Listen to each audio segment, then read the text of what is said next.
Hmm, Apa ini menjadi catatan kriminal untuk Ruben Onsu sendiri, Bang? enggak dong. Kalau namanya kriminal itu harus namanya sudah terpidana. Hmm. Makanya kalau terpidana pun juga itu saya pernah mengatakan bahwa saya yakin kok kalau begini penegakan hukum di Republik ini, saya kalau melihat orang habis terpidana saya tidak pernah mau cap dia terpidana. Kalau Ruben menggugat, berarti Ruben yang wajib membuktikan bahwa ketika seorang ibu menghalang-halangi komunikasi atau bertemu dengan ayahnya, maka itu adalah bisa dianggap salah satu menjadi pertimbangan hakim.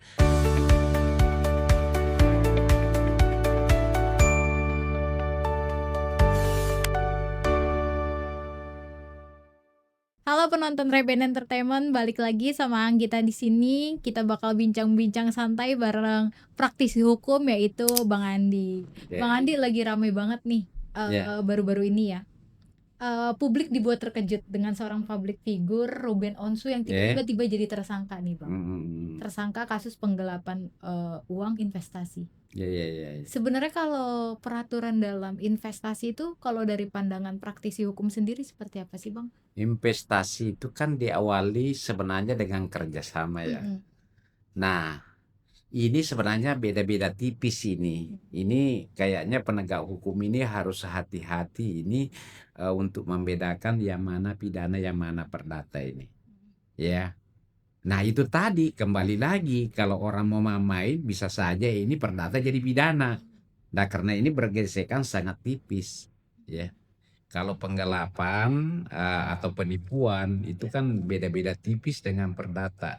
Gini, kalau misalnya itu dianggap bahwa itu adalah penipuan, berarti di sana ada rangkaian kebohongan.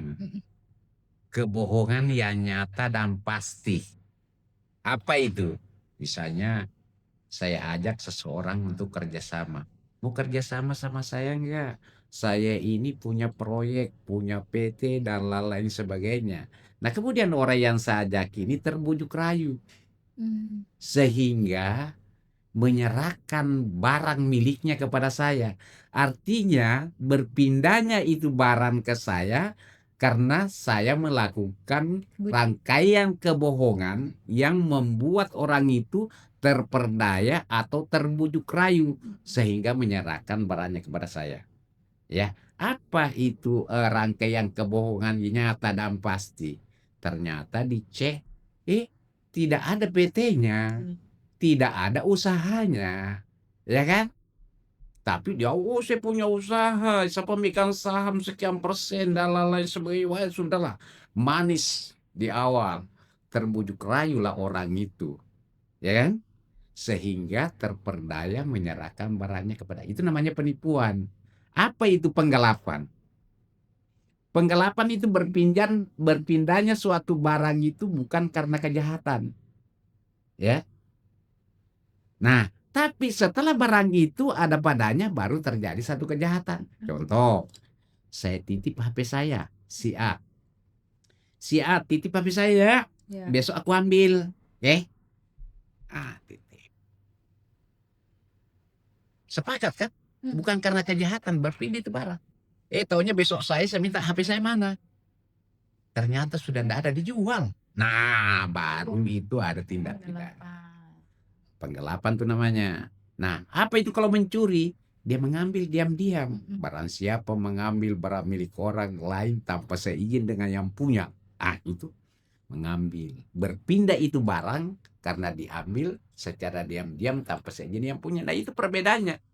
Kalau menipu ini, kalau menggelapkan ini, kalau misalnya mencuri ini.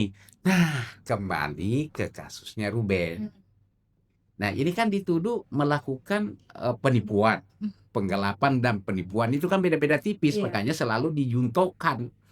Ya, penggelapan junto. penipuan. Ya, penipuan junto Penggelapan. penggelapan. Seperti itu. Nah, itu tadi. Artinya apa? Kita ini tidak boleh masuk materi Hmm. karena kita tidak tahu peristiwanya. Saya hanya berbicara hukumnya. Nah, Kalau polisi itu ada laporan, ini kan ada pelapornya. Tentu kan polisi melakukan penyelidikan. Apa yang diselidiki ini adalah peristiwa hukumnya yang dilaporkan ini. Tujuannya apa? Apakah dalam peristiwa yang dilaporkan ini ada pidana atau tidak? Ya kan? Nah, ketika ada dugaan keras bahwa di situ ada pidana, maka ditingkatkan ke tahap penyidikan namanya. Tujuannya apa? Mengumpulkan bukti-bukti, ya, membuat terang peristiwa itu dan menemukan tersangkanya. Nah, sekarang kan sudah naik penyidikan, Iya. ditemukan tersangkanya. Artinya polisi ini sudah memiliki 2 alat bukti yang menjelaskan bahwa diduga keras pelakunya terlapor ini. Misalnya Ruben. Nah, kembali lagi, saya ingin sampaikan begini. Di dalam hukum kita itu kita kenal namanya asas praduga tidak Tak bersalah. bersalah. Sekalipun juga orang itu sudah dijadikan TSK, ya, ini kan polisi masih mengumpulkan, bisa saja dihentikan nanti namanya SP3.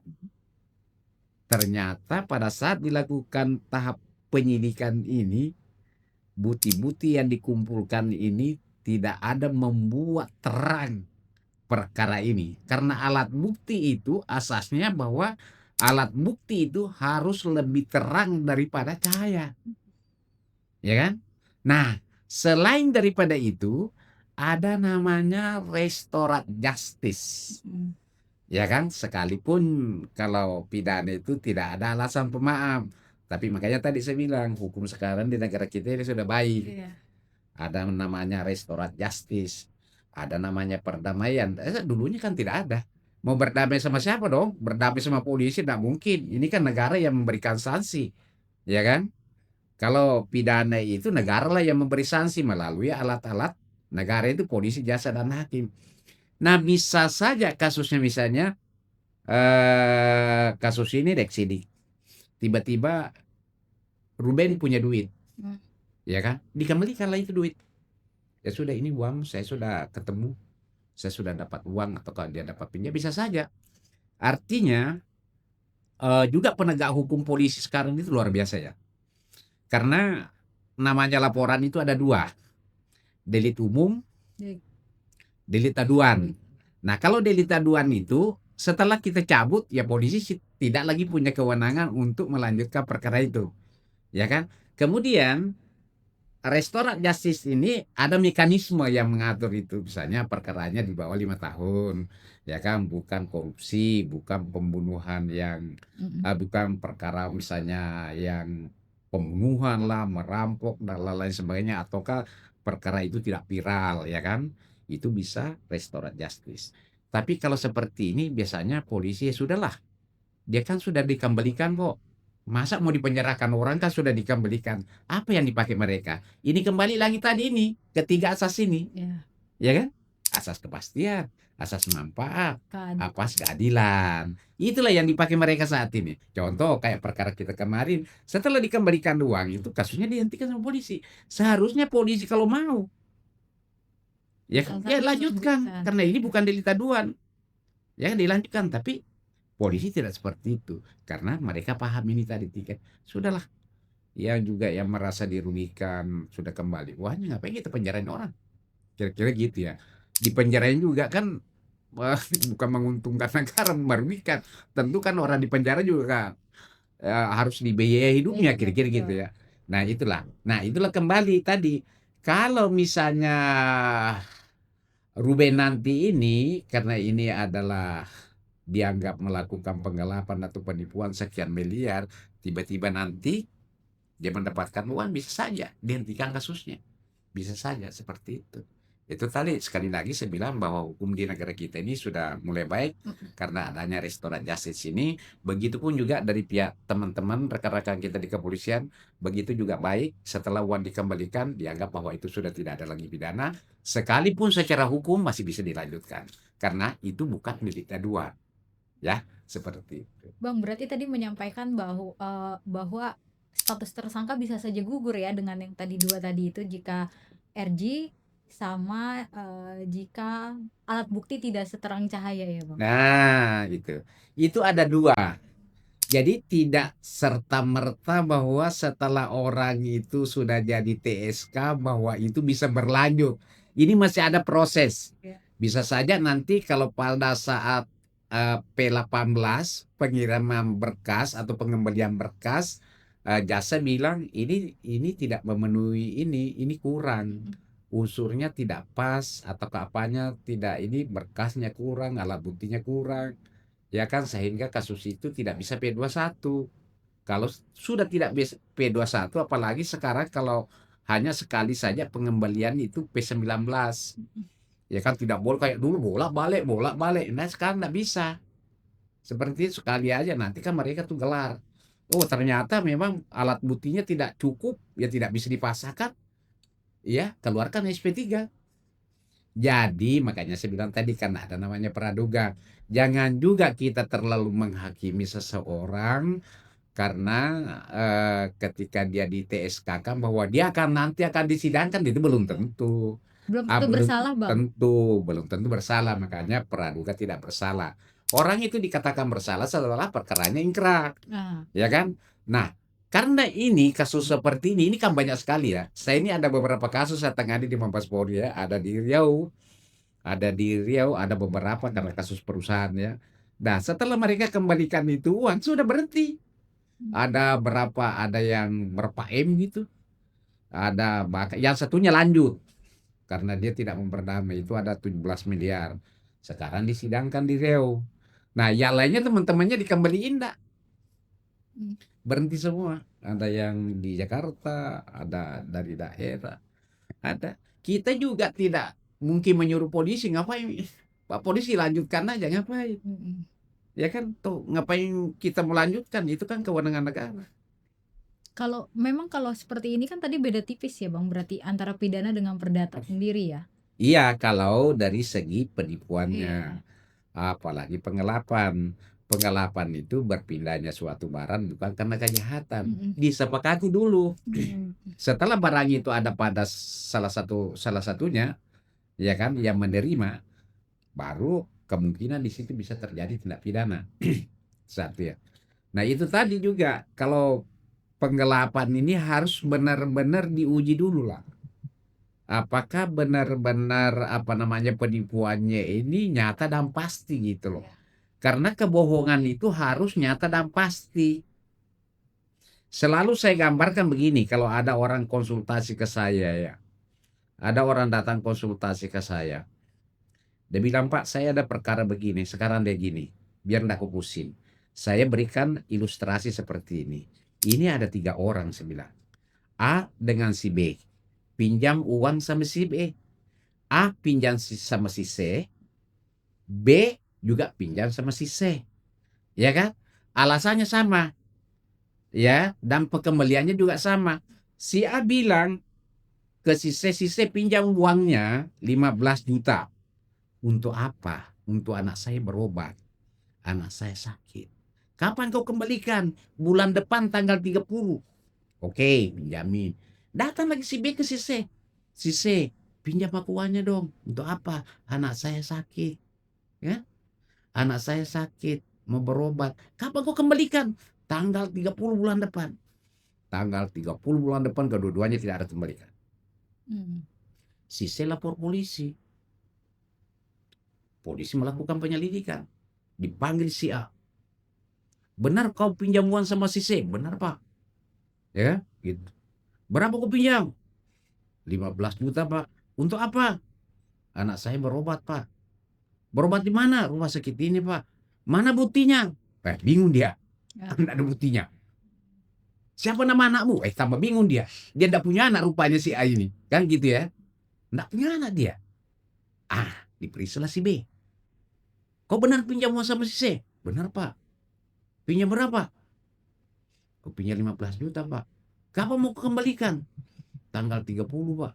Bulan depan. Untuk apa uangnya? Untuk anak saya berobat katanya.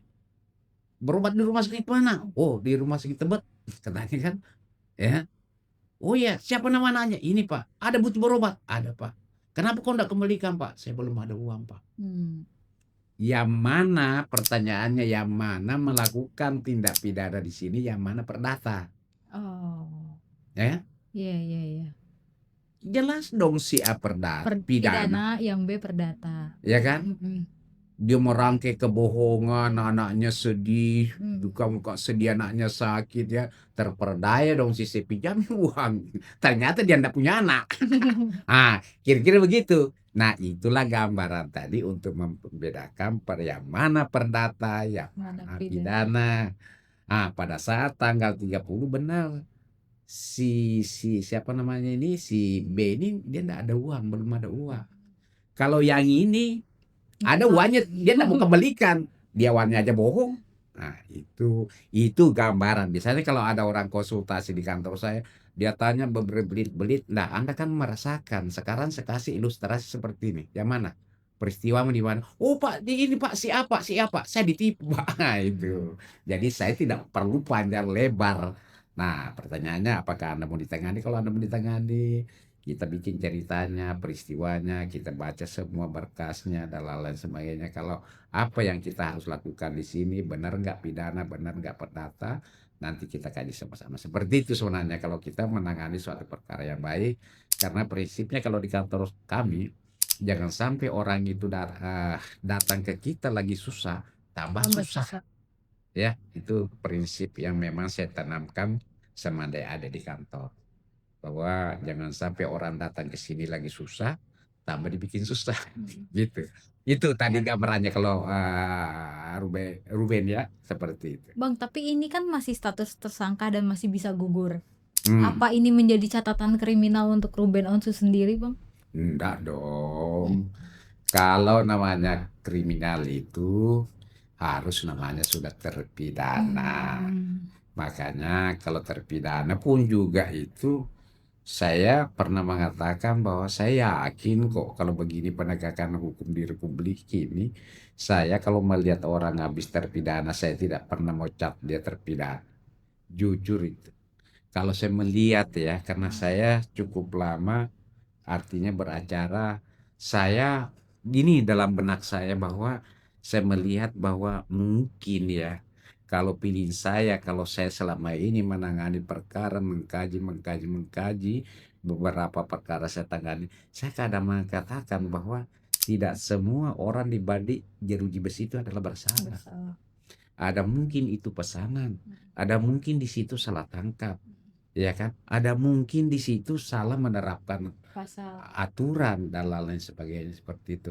Jadi sampai hari ini saya tidak pernah mencap orang bahwa ini adalah kriminal ketika dia keluar ataukah sedang masih ada di dalam. Tapi kalau udah kayak gini, apa ada kaitannya dengan perjuangannya dia lagi memperjuangkan hak asuhnya, Bang? Kan ini ada catatan jadi tersangka ya, Bang. Apa menjadi pertimbangan hakim di pengadilan agama sendiri, Bang? Saya pikir begini ya, ini kan hal yang berbeda ya. Ini kan masih belum ada semuanya kepastian. Ya. Ya. Belum ingkrah ya, Bang? Ya, belum ada ingkrah, Rubennya juga sendiri kita tidak tahu, mungkin saja besok dia bisa pulang. Itu tadi indikasinya bahwa ketika dia mengembalikan uangnya kan selesai itu masalah. Ya kan? Kira-kira gitu. Bisa saja ada yang pinjamin mungkin uang ataukah dia menjual aset dan lain-lain sebagainya, bisa saja. Dia selesaikan, bisa saja beliau besok pulang. Artinya kalau pertanyaannya ada nggak pengaruh ke situ? Saya pikir tidak, karena peristiwa hukumnya saja beda. Ya, ini kan yang digugat ini kan masalah hak asuh anak kan. Nah, kalau saya infonya sedengar bahwa hak asuh itu bukan berarti Ruben mau mengambil anaknya. Ini hanya dia minta diberikan akses kebebasan untuk berkomunikasi kan begitu. Ya, sangat kalau saya sih ya memang kalau di dalam hukum perkawinan ini memang kenapa terkadang banyak hak asuh itu jatuh kepada kembali kepada bapaknya. Salah satunya adalah pemicunya adalah tidak diberi akses untuk berkomunikasi sama bapaknya. Itu salah satu pemicu. Nah, indikasi misalnya itu tidak diberi akses, misalnya ibu ini sengaja diasingkan anaknya, mau bertemu dengan anaknya ada syarat, harus ada pengacara misalnya, harus ada orang ketiga, itu sama sekali tidak boleh. Nah, itu adalah menjadi salah satu indikasi, ya kan, atau indikator bahwa ini adalah salah satu penghalang untuk tidak memberikan akses. Nah, ketika ayah ini tidak diberikan akses, maka dia berpeluang untuk menggugat. Dan itu segitu banyaknya jurisprudensi itu memutus bahwa hak asuh itu kembali kepada anaknya. Ya, terutama ya sengaja diasingkan gitu ya. Berarti bisa untuk ke bapaknya ya? Bisa kembali ke bapaknya. Kan ada beberapa di situ misalnya ibunya ada sakit baik fisik maupun psikis secara berkepanjangan. Adanya perilaku menyimpan misalnya dan lain sebagainya, adanya kekerasan, adanya misalnya anak dieksploitasi. Kan ada beberapa di situ yang bisa menjadi pemicu. Salah satunya juga misalnya nafkah anak nih. Iya. Ternyata nafkah anak ini disalahgunakan misalnya, tidak dipergunakan untuk anaknya, tapi untuk kepentingan pribadinya. Nah, itu juga salah satu bisa menjadi syarat juga seorang ayah untuk menggugat hak asuh itu. Seperti itu. Kenapa saya ngomong begini? Saya ini pernah menangani kasus begitu, ya kan? Bukan pernah saya digugat, bukan. Ya kan? Saya pernah menangani perkara seperti itu, ya. Saya pernah dulu ada klien saya, ya, bahkan dulu itu hampir dipidana ibunya. Kenapa? Karena ini kan kesepakatannya misalnya 50 juta sebulan nih. Dikasihlah kepada ibunya. Ternyata ibunya ini dipergunakan untuk kepentingan pribadinya. Apa ya kalau begitu? Dianggaplah itu adalah penggelapan. Ini loh uang saya titipkan kasih ke ini, tapi uangnya pakai sendiri. Nah, itu pidana itu. Bisa saja seperti itu. Makanya Ruben ini ada rencana untuk audit itu. Nah, banyak teman-teman bilang itu tidak bisa. Kalau saya sih itu karena itu lahirnya dari kesepakatan, tentu bisa diaudit. Nah, kalau misalnya di awal kesepakatan itu tidak tertulis, ya, tidak tertulis bahwa apabila di kemudian hari dibutuhkan audit misalnya, ketika kita minta bukti pembelanjaannya atau nota ya, kemudian dia tidak mau ngasih, kita bisa audit misalnya kalau itu diperjanjikan di awal. Tapi kalau tidak diperjanjikan, ini yang merasa dirugikan bisa melakukan apa namanya ini meminta penetapan di pengadilan untuk dimintakan nota-nota semua itu, ya kan? Kalau dia juga tidak mau, hakim bisa menunjuk auditor untuk melakukan audit. Seperti itu. Itu mekanisme hukumnya. Jadi kalau teman-teman, oh itu tidak bisa. Saya berpikir sebegini, hukum itu kan kalau misalnya hukum itu sepanjang itu ada dua pihak itu yang bersepakat, kemudian ada selisih, tentu semua indikator perdata ini seperti audit dan lain-lain sebagainya ini, itu semuanya bisa kita pakai. Tidak ada yang salah. Artinya bisa. Yang bahaya itu misalnya, kalau itu pemberian Tuhan, tiba-tiba saya audit. Misalnya ada orang sakit nih. Wah, saya audit dong kamu. Sakitmu bagaimana? Ya bagaimana kau mau audit itu? Itu kan dari Tuhan yang kasih. Kalau Tuhan yang ngasih, yang audit itu boleh. Ya kan? Tidak bisa dong kita mengatakan, wah ini kan kamu nih punya penyakit nih. Saya mau audit itu penyakitmu. Ya kan bagaimana mau Anda mau audit terkecuali kalau Anda yang memberikan penyakit. Kenapa kok kamu tidak mati-mati ini? Jangan-jangan penyakitmu tidak fungsi semua audit. Misalnya kan seperti itu. Nah beda kalau ada hal yang disepakati. Tadi misalnya itu nafkah. Nah itu kan hal yang disepakati dong. Misalnya 200 juta atau 50 juta. Kan tentu kan disepakati ini. Kalau misalnya salah satu pihak ada yang keberatan berarti berhak mempergunakan hak hukum perdatanya namanya. Salah satunya misalnya audit, ya Anda tidak mau diaudit ya sudah. Saya minta penetapan di pengadilan, biar pengadilan yang minta. Anda tidak mau, biar nanti pengadilan yang Melakukan audit. menunjuk auditor supaya itu diaudit. Nah, namanya hukum itu ada namanya hak memaksa. Seperti itu ya. Bang, tadi tidak ada kaitannya antara tersangkanya Ruben Onsu dengan hak asuh anak. Tapi kalau untuk dengan adanya ini menguntungkan untuk Sarwenda sendiri ada? Menguntungkan apa maksudnya nih? Menguntungkan Sarwenda untuk tetap anaknya pada sama dia? Ya, begini, itu namanya masuk materi. Hmm. Saya tidak bisa ikut campur. Saya sangat menghargai dan menghormati rekan-rekan kami di sana, baik itu pengacaranya Sarweda mau pengacaranya Ruben. Itu namanya masuk materi. Kalau persoalannya itu saya kan sudah tidak tahu. Apakah ini kan Ruben menggugat ini? Kalau Ruben menggugat, berarti Ruben yang wajib membuktikan atas gugatannya itu. Nah, kalau dia wajib membuktikan, tentunya dia memiliki tadi seperti saya jelaskan di awal, bahwa tentu dia memiliki alat bukti yang bisa menjelaskan apa yang digugat itu bahwa benar-benar itu terjadi. Misalnya ada peterlantaran anak, ada dia mengasingkan anak, dipersulit untuk ketemu, selalu ketemu diasingkan, harus ketemu, harus ada orang ketiga, ya kan? Semua itu adalah indikasi namanya menghalang-halangi. Ya, kalau beliau bisa membuktikan begitu, ada kemungkinan karena jurisprudensinya banyak sekali bahwa ketika seorang ibu menghalang-halangi komunikasi atau bertemu dengan ayahnya, maka itu adalah bisa dianggap salah satu menjadi pertimbangan hakim untuk agar hak asuh itu dibatalkan kepada ibunya, kembali kepada bapak. Seperti itu ya. Bang, berarti bisa ditegaskan bahwa tidak ada kaitannya pokoknya ya Bang antara perkara tersangka kasusnya RO dengan hak asuh anak sendiri di pengadilan agama ya Bang? Ya tentu dong. Tadi saya jelaskan bahwa ini kan peristiwanya beda. Iya. Ya semuanya ini belum ada kepastian, ya kan? Semua belum ada kepastian bahwa apa. Makanya tadi saya bilang bisa saja Ruben besok kembali Iya. Dan ketika dia tersangka. membayar kan, Betul. dia mengembalikan uangnya temannya misalnya kan ini kan diawali kerjasama, dikembalikan uangnya ya bisa saja sudah selesai.